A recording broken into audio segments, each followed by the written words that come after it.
It was a normal day at University High School. We waited for our art field trip to the Sistine Chapel. A tour guide would meet us there. Linnea was late, as usual. I hope she makes it. Who wants to bet that Linnea misses this whole trip? We should be teleporting in about 1 minute. Yeah, the last time we did a group project like this, she pulled all her grades down by not doing her part. Good, Linnea. You should have been here 30 minutes ago. Where have you been? Hey guys, check out these moves. I just learned this at the club working last night. You know, I have so many friends. I had to do my makeup and answer the phone at the same time. Look at my new hairstyle. It took me 3 hours to do it. Oh no, I forgot my nail polish. I have to go home. We are leaving soon. Believe me, you are beautiful. Oh, what? Do you really think so? You are gorgeous. It's not easy to be the most beautiful girl in this school. I have to take care of my hair, my nails. The makeup has to match my clothes. Hey, where is everybody? Okay, gorgeous. We have to go. Well, it doesn't look like much from the outside. Welcome everyone to the Sistine Chapel. My name is Michelangelo, and I will be your docent. We begin outside, the part that doesn't look like much, as this young man just said. Oh, you heard me? The Sistine Chapel is located in Vatican City. It was designed by Baccio Pontelli and built between 1473 and 1484. At that time, Christopher Columbus, who traveled to your Americas, would have just been a little older than you are now. Just 21, I think. Yes. And through the years, it has become a great repository for sacred art. It was commissioned by Pope Sixtus IV, who intended a renaissance in Rome. The Sistine Chapel began a new artistic age. Midway through the chapel's construction, Pope Sixtus IV hired a team of artists to create fresco paintings depicting biblical scenes. Among these men was Cosimo Rosselli, who created the well-known work The Last Supper. Where is Linnea? That girl. She won't have any trouble finding us. She's like a little kid, always wandering off or getting lost. I wish she'd get with the program. Oh, man. Now this is art. Look at this place. It's amazing. No wonder so many people talk about this place. There is so much to see. It would take a year to take it all in. The paintings tell the stories of the Bible, so people who can't read can still understand them. Very good observation, students. Let's focus our attention on the ceiling. We see God touching Adam, and Eve is beside Adam. Our teacher made us read Michelangelo's biography. It explained why the Pope commissioned Michelangelo, a sculptor, to paint such important works of art. Michelangelo's biographer wrote in 1555 that Raphael and another guy, who was an architect and sculptor, were intimidated by Michelangelo's meteoric rise to greatness. They convinced the Pope to have Michelangelo do these paintings, because they thought he would make a mess of it all. Instead, Michelangelo's work was so brilliant that it changed the course of art history, introducing a far more realistic style of painting people. Michelangelo celebrated the human body by painting so many of his figures nude in the Last Judgment. This sparked great controversy in the church. Great information, young lady. Have you thought about becoming a docent? Thanks, I'll think about it. Even the floor tiles are work of art. Thousands of individual pieces are intricately laid in geometric designs that have lasted for centuries.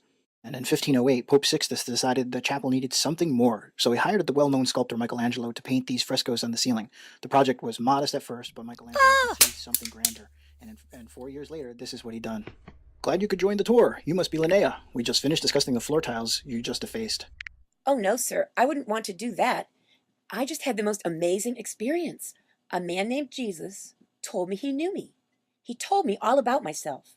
And he told me that God loves me. Can you imagine that? I've never met anyone like that, and I wanted all of you to come and meet him. You're not the first one to have experience like that in this chapel, but no one has fallen down from the ceiling. The tile doesn't look to be harmed, though I don't recommend doing that ever again. The Vatican police are very particular about behavior within these sacred walls. Yes, sir. I wouldn't want to do anything to damage any of this beautiful artwork. Are you the same Linnea who spent 3 hours on your hair this morning? You must be someone else. Linnea wouldn't care about anything but herself. I'm surprised you even noticed Jesus in the painting. He looks a lot like all the other figures. She must have met Jesus. No one else could make such an immediate and dramatic change in Linnea. I understand why each of you don't think much of me.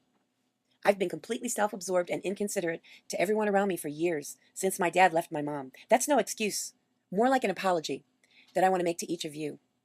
Jesus told me that if I confess my sins and turn from my wicked ways, God will be faithful and just to forgive me.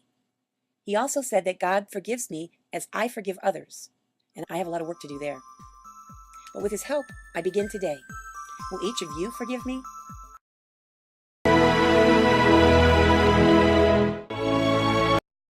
Hi team, really nice open so far. It was a normal day at University High School.